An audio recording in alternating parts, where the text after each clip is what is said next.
Assalamualaikum warahmatullahi wabarakatuh. Pamirsa sabekreber dongeng Sunda Mang Cecep Gorobacep anu satia satuhu manco di mana wae ayana dina dangat ayana urang neraskeun hanca dongeng Siti Nurani bagian ka 11. Ieu yasana Bapak Tholib. Sata acan dipedari ya dongengna sakuma biasa ngahaturkeun rebunuhun laksa ketika bingahan ka anu tos satia satuhu manco ngomen ngalaik oge ngabagikeun ieu dongeng-dongeng Mang Cecep Gorobacep ka pamirsa anu sanesna. Mudah-mudahan eta kasayan dibalas ku Gusti anu Maha Suci. Amin ya Allah ya Rabbal alamin. Sumangga supados teu nyang kolong teuing kana waktos wilujeng ngadangukeun.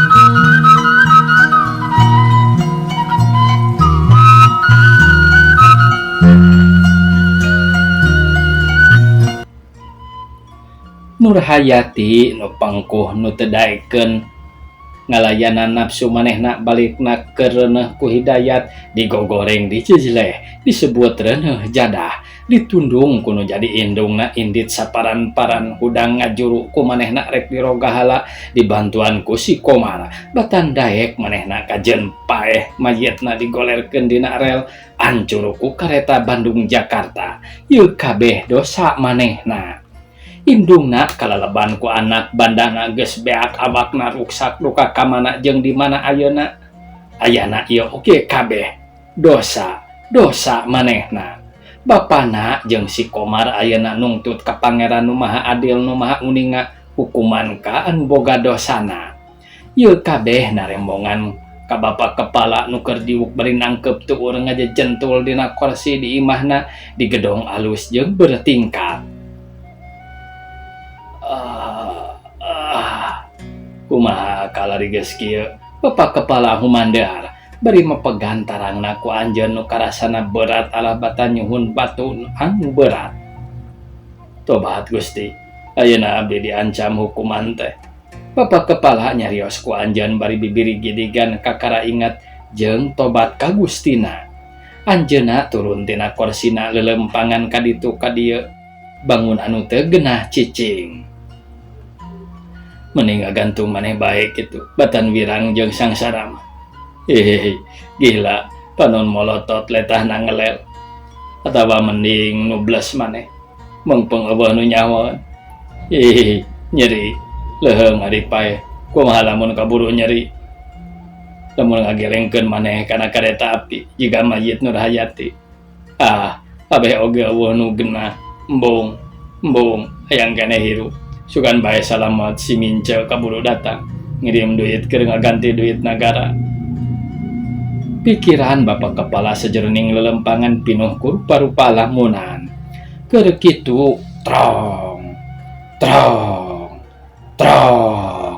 sora kohkol di masjid geus nitir dituturkeun ku sora badug geus wancis subuh. Bapak Kepala masih keneh lelempangan teu acan saresa kerejep oge. Hayam geus reang kongkorongok manuk-manuk geus ricit di saradana nandakeun geus beurang ka kuping di loteng ramana Bapak Kepala keur ngohkoh atuh teu aya eureuna. Katiisan ku khawatiris ka isuknakeun.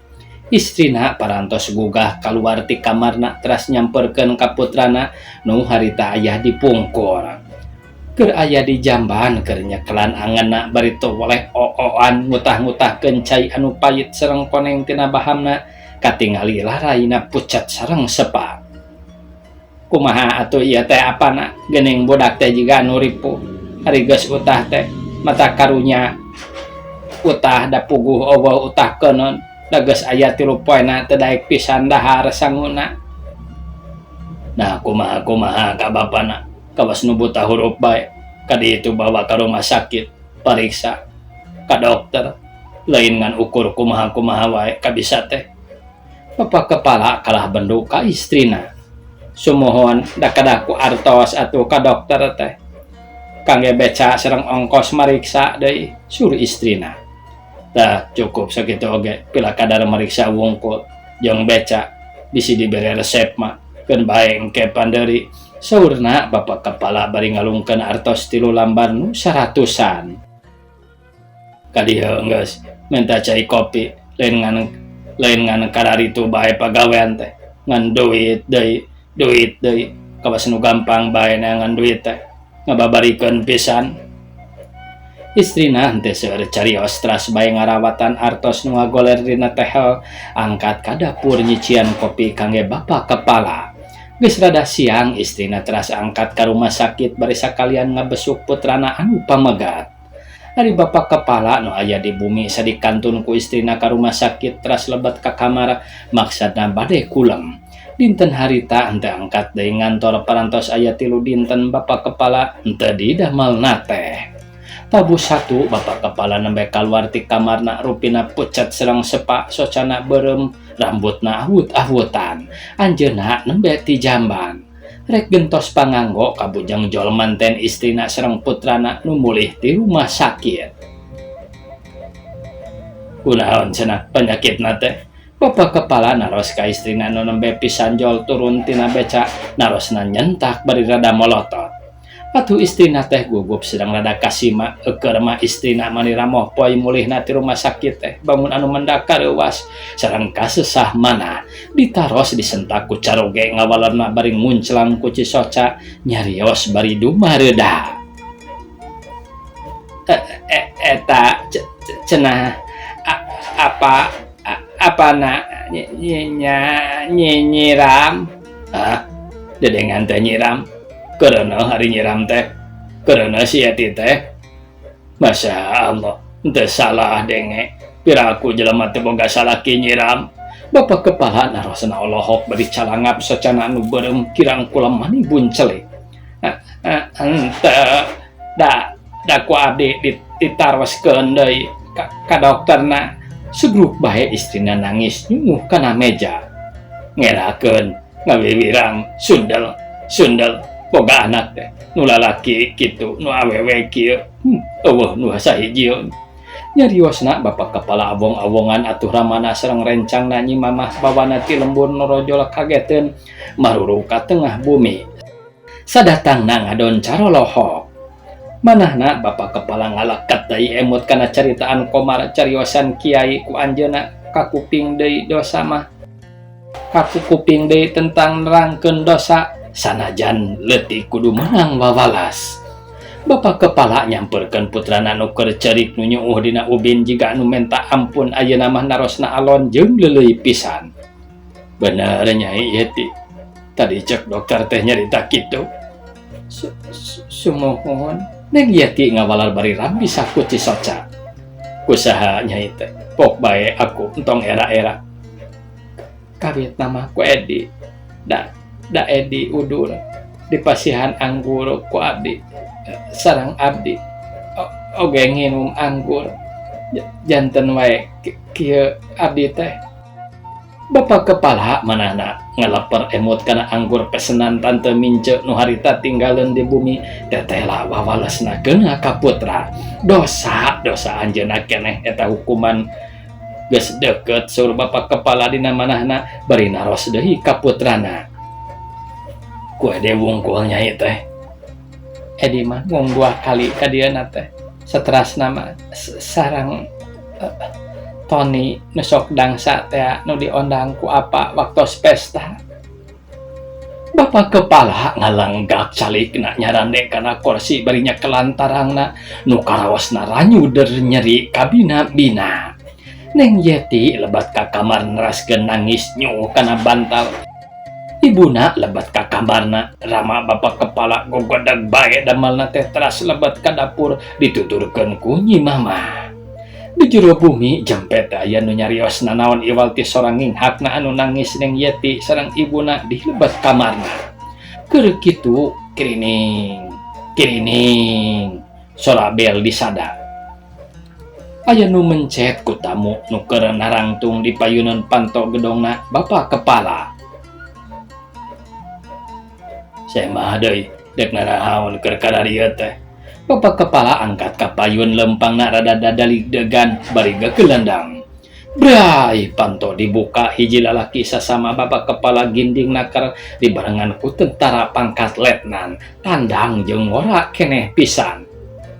Nepangkeun suruh tamu bari sasalaman dibat jenengan ku anjeun sareng ngenalkeun tentara anu nyarangan ka anjeunna disambut ku bapak kepala bari nyebat ngaran salirana. Punten bae abdi ngaganggu sanes kira ngupami mung teu kinten pentingna manawi ngadaheus teh sur eta tamu ngangita nyarios. Sumuhun asara leuwas aya naon manawi nu penting teh. Kieu saudara mah abdi teh nu mawi diserangan ku ieu budak bade ngalareskeun itu pun anak anu awewe. Ari margina aya patalina sareng putra anu pamagat. Patali kumaha suruh bapak kepala tenang pisan narosna teh. Si abdi teh bade nyuhunkeun pertanggal jawabna ti putra sareng ramana. Sarehna pun anak teh nuju ka kandungan ari dilelekan ngangkena ku tuang putra. Damung tuang putra anu sering angkat ka ditu rencang sakolana sareng rencang amanganana. Bapak kepala nu keur baluweng manahna katurug katutuh lebat kana paribasa netes semplek nincak semplak kieu salah kitu lain diudag-udag ku pikasusaheun mentegak dina angeunna karaosna seueul kabina-bina. Saha jenengan putra teh mari jenengan pun anak teh manawi parantos uninga bapak oge.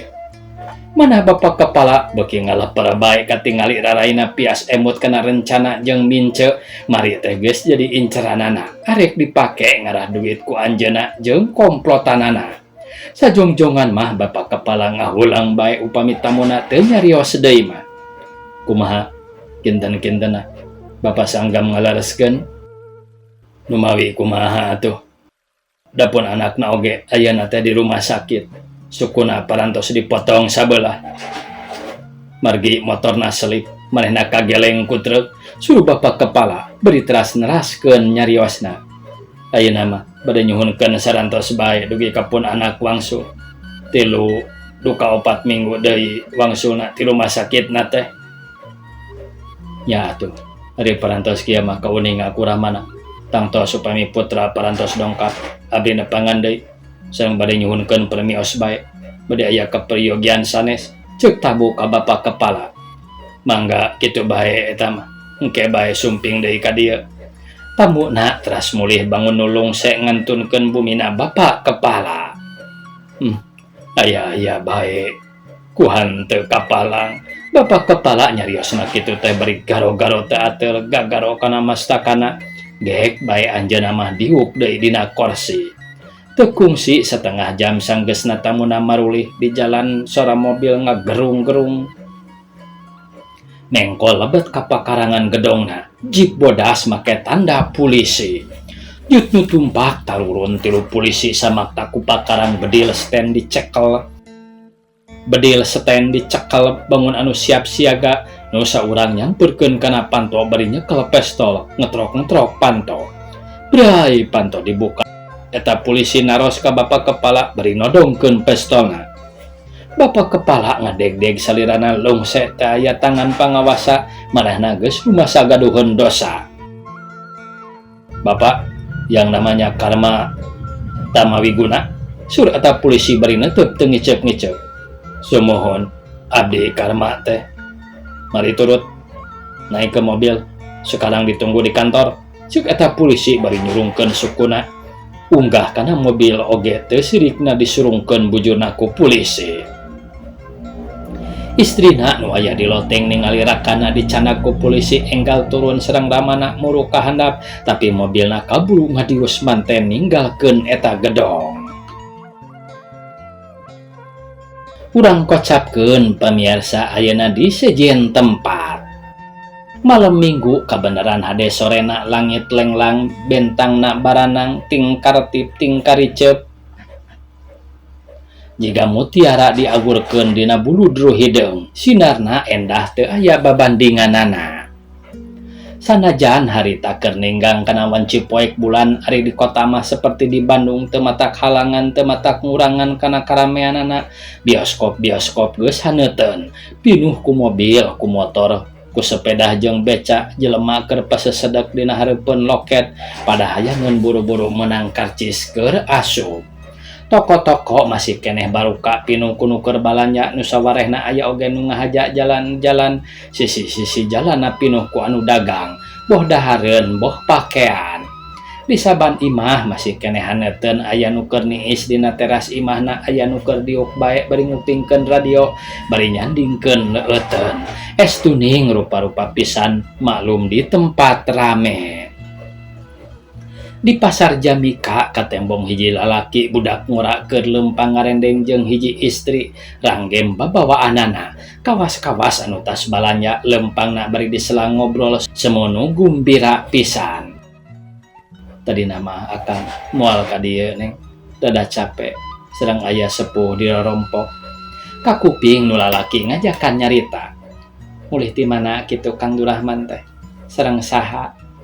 Mama sareng ibu kitu nu sumping teh, nu istri naros bari ngareret. Si horeng nu keur jalan-jalan teh Durahman sareng Siti Nurani nu ngahajak ka pasar Jamika tas baralanya, bari laleumpang diselang ngarobrol. Puguh akang teh kadongkapan mama sareng ibu, kaleresan ka diana teh di jalan pendak sareng Pak Haji Latif sareng istrina. Maksud ngalongo ka putrana sareng neang incuna di rumah sakit. Atau akang oge kapaksa dia teh sareng sepuh ngalayat bubuhan aya wartos teh. Tesangka neng abongnya manusia sok keuna ku awah gingsil teu anggara dina hiji martabat. Durahman nyaritana rada ngalengis bangun nu manggih kasedih. Neng Nurani rada olohok jeung ngaraos kaget nguping Durahman nyarios kitu teh sareng ningal Durahman anu ngadak-ngadak jiga nu manggih kasedih, anjeunna buru-buru naros deui. Nah kunaon kitu mama sareng ibu teh Kang, asa reuwas abdi mah. Sanes mama sareng ibu teu sangka sote akang mah kudu nabrak neng keur dina beca sareng kaaya sareng ku kaayaan putra Haji Latif. Nu nabrak abdi keur dina beca. Nah saha kitu eta teh? Mahruk neng, eta nu cilaka teh. Manehna harita terus kageleng ku truk, sukuna nu sabelah tulangna remek pisan. Tapi ka dokter teu tiasa nulung sampean anak dipotong. Da terus infeksi, majang kana buruk. Atau ayeuna teh sukuna ngan kari sabelah, nu hiji deui diganti ku suku palsu. Karunya atuh manehna teh. Tembal Neng Nurani, manehna oge ngaraos watireun. Sanyana mata watir pisan, tambah-tambah ramana deui. Duka kunaon margina mah. Da Haji Latif oge teu ningaeun. Durahman bangun anu mangkarunyakeun. Har, ramana deui nu cilaka teh. Sanes cilaka tabrakan ari ramana mah.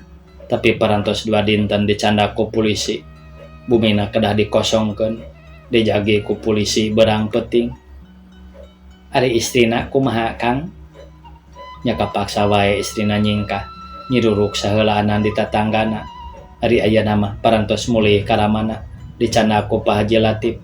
Ari mahruk jeung adina oge ngiring, malah cek amah oge balik deui. Tada teuing we nya Kang, sediheun sareng prihatinanana. Heugeus biasa hirup senang aranjeunna mah.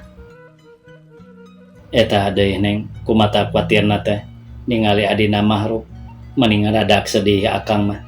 Hate teh ari ningal kitu mah. Saha anu teu watir atuh Kang Durahman, komo pamegat ari ningali istri gelis manggih kasedih mah. Sur Neng Nurani socana ngareret ka Durahman bari imut. Ih, sanes ku kitu Neng mah, sok wa kalepat hartos. Akang mah ngadadak ngerasa sedih so teh. Peda eta Neng Yati teh keur bobot bari acan nikah teh. Tekan tenan pamegatna deui wartosna mah. Sereset cenah karaosna kana manah Neng Nurani meni nyereset linu alah batan maut hinis nguping cariosan Durahman kitu teh. Anjeunna emot kana nasib salirana ngadak-ngadak ngalaket teuy manahna salirana ngadak-ngadak lungser amoh poy cisocana rambisak. Upama harita teh kaburu disangkeh mah ku Durahman Neng Nurani gebis di sisi jalan. Cacandakanana ragrag tina pananganana. Celak bae Durahman kana beca kacidareuwaseunana jeung kaduhungan manehna geus nyarita kitu ka Neng Nurani. Sok sieun katerterusan manah jungjunanana bendu pada manehna nyarita kitu. Neng Nurani asa kasinggung manahna. Neng, bendu panginten ka akang. Upami kitu mah Neng teh cangcaya ka akang teh. Da acan percanten keneh. Durahman nyarita ka Neng Nurani dina beca rada ngageter sorana bari sasadu. Hapunten bae Neng, da akang teh sanes maksa ngajaheutan mana. Nyarios kitu so teh ngan awahing watir bae ka salirana. Henteu Kang, abdi percanten ka akang. Abdi mah sedih so teh ras ka diri abdi. Sareng mangwatirkeun ka Neng Yati, sur Neng Nurani bari nyepeng kana leungeun Durahman pageuh pisan bangun nu sieun ditinggalkeun. Hate abdi moal cangcaya ngan akang nu baris keur sabela sareng nu baris tiasa ngarasakeun sareng nyarengan kana kaprihatinan abdi. Sur Neng Nurani bari nyarandekeun salirana kana awak Durahman. Beca henteu lila di jalanna geus eureun dihareupeun hiji imah nu masih keneh haneuteun di payun aya istri duaan sareng pamagat parantos sepuh keur ngarobrol bangun uplak nakar. Jut Durahman tarurun tina beca sareng Neng Nurani bari ngajingjing cacandakan lebet ka jero bumi dituturkeun ku Durahman ti panderi tas mayar heula ongkos becana. Manawi teh teu aya tatamu, sur Neng Nurani bari song sasalaman ka tamu istri Ibu Maimunah sareng carogena na tamu ka Ibu Jubaidah. Pogoh tadi teh Ani Indit, Ibu sareng Bapak Sumping, sur Ibu Jubaidah. Durahman nu harita lebet ka bumi ngunjungan ka Pak Abdullah sareng ka istrina bari diuk dina kursi nu aya di gedengeunana. Iraha jang Durahman bade ameng ka bapa teh. Suruh Pak Abdullah naros ka Durahman nu nembe aya 2 mingguna dikenalkeun ku Ibu Jubaidah. Insyaallah manawi kapayun abdi tiasa ngadeheus tembal Durahman bari rengkuh hormat pisan. Sareng boa sareng abdi suruh Ibu Jubaidah bari imut katamuna. Laras saya nama sadayana arangkatna suruh Ibu Maimunah istri Pak Abdullah. Tilebat Neng Nurani nyandak rencang ngaleueut disimpen dina meja bari nyician caina kana gelas. Tuh geuning saena wae barudak hidang hatur lumayan geura tambah gado ngagayot sur sepuh kapungkur mah Ibu Jubaidah ngahaturanan ngaleueut ka tamuna. Neng Nurani oge ngiring calik ngariung didinya calikna ngarendeng dina kursi panjang sareng Ibu Jubaidah. Ditampi nuhun suruh Pak Abdullah bari ngarongkong kana piring nu dieusi ku kueh putu anu haneut keneh. Mangga geura rawasan haneut keneh geuning ieu teh kalaresan suruh Ibu Jubaidah bari nyarengan nyandak. Ibu Maimunah oge sami ngaleueut kueh putu candakna Neng Nurani. Geus marejeuhna ieu barudak teh asa merenah nuru becupu cenah cokolot baheula mah ari kahayang bapa mah ulah dilami-lami geura lereskeun ku ibu teh suruh Pak Abdullah ka Ibu Jubaidah. Tuh geuning barudak kitu sur bapa oge bubuhan ari sepuh mah itu ieu oge sami bae sok mang melangkeun jeung hayang geura-geura ningali salamet bari paranggih jeung kabagjaan.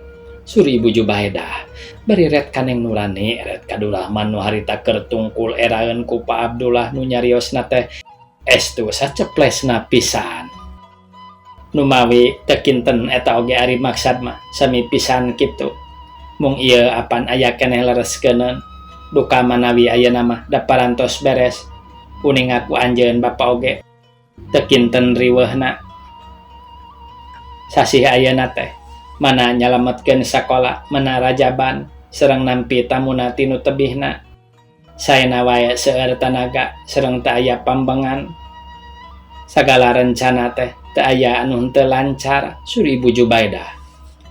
Da salaresna atuh, ari geus beres mah plong bae hate teh ngemplong. Teu sapertos memehna mani asa teu paruguh pikiran oge, suruh Pak Abdullah. Di mana karulemna tamu ti Jakarta teh di dieuna Pak? Ibu Jubaidah naros ka Pak Abdullah. Di alun-alun, di penginapan caket Masjid Agung, tapi da teu lami enjingna oge marulih deui. Bada ceramah teh abae harita teh. Mung rada kaget bapa teh, wengian ngaos harita keneh. Da gigireun bapa atuh harita calikna. Ku wakil Pak Hairudin, bet ngadak-ngadak teu damang. Da harita oge teras bae mulih ka penginapan. Upami teu salah mah kakara oge Nurani anu turun tina podium tas ngaos Quran mulihna teh. Geuning harita Nurani disaur ku ibu di piwarang munjungan ka eta tamu teh. Tah harita ngadadak rarayna teh mani nyiap pias. Nyariosna oge mani ngalepar harita ka kupingna ku bapa mah. Basa permisi ka Pak Hairudin oge. Ayeuna oge saleresna mah kadia teh aya nu bade dibadamikeun. Kabeneran deui sadayana araya nu bade diajak badamina oge. Bapa teh nampa surat ti Pak Hairudin yen wakilna teh teu damangna kateterasan cenah. Dina suratna teh ari numutkeun pamariosan dokter, anjeunna teh mendak kaget sareng pikasediheun anu ngagentak. Sasat manggih tekanan jantung anu ngadadak. Tah ayeuna mah geus rada sakinten majang kana sae. Tapi aya panuhuna ka Pak Hairudin supaya dipangikhtiarkeun hoyong pendak sareng palai dipangaoskeun ku Neng Nurani. Malah aya tambihna ti Pak Hairudin mah supaya sakalian sareng nu ngaosna. Pangakhirna budak ngora teh sugantiasa kabawa cenah. Bubuhan harita teterangan wakilna mah waktos Jang Durahman ngaos teh da parantos muli. Tah ayeuna bapa rek nyanggakeun bae ka ibuna di dieu kumaha saena. Da bapa mah moal tiasa ninggalkeun sakola. Mualim Muhtar udur deui. Teu ngawulang jadi kerepot bapa mah. Dina seratna teh upami parantos dibadamikeun enggal interlokal ka Jakarta bade dipapageun ka dieu sanggemna. Kumaha atuh nya? Da abdi oge sami deui upami Nurani ka ditu mah panginten abdi oge kedah ngajar 2 kelas. Boa upami teu dongkap mah nyipati mah kedah kitu, kedah 3 kelas. Da piraku ari sakola kedah tutup onaman. Ari henteu disumpingan bilih janten nambihan engke kana panyawatna nu teu damang. Nya teu langkung atuh kumaha saena nyanggakeun wae ka bapa abdi mah. Nya eta atuh ari henteu dicumponan asa dosa bapa teh. Ari taeun da melang jeung lah. Nya eta ari curiga mah aya bae. Lain goreng sangka tobat ka pangeran. Maklum ari kolot mah geus rada loba kanyaho ieu. Kumaha upami kieu kinten-kintena karujukan ku ibu. Upamina atuh karujukan urang jalankeun. Kitu oge upama sadayana urang mupakat. Suruh Pak Abdullah. Kumaha maksad bapa teh? Cobi abdi ngupingkeun. Sur Ibu Jubaidah panasaran. Ayeuna Neng Nurani sareng Durahman sakalian mios ka Jakarta. Ngarah reug-reug dibarengan we ku indung barudak. Ngarah puguh hari jeung kolot mah. Kumaha Bu daek merengan ka Jakarta? Pak Abdullah teras naros istrina. Nya abdi mah ngiringan bae ari di piwarang sareng dipercanten nyarengan ku ibu mah ti dieu. Tah upami kitu mah sae atuh abdi bade nyelang kapun anak ka Hasanah supados nyelangan Nurani ngajar barudak di sakola. Sawios budakna ku abdi diasuh di dieu. Da teu sareng ngawulangna abdi mah siangna. Ari Nurani mah nuju ka giliran enjing-enjing. Sur Ibu Jubaidah. Tah ari geus kieu onaman kantun naros budakna. Kumaha Jang Durahman daek merengan Nurani jeung ibu. Upami daek kedah permisi heula ka padamelan. Saur Pak Abdullah ka Durahman. Waktosna kabujang sae pamirsa sakitu nu tiasa kapihatur. Wassalamualaikum warahmatullahi wabarakatuh.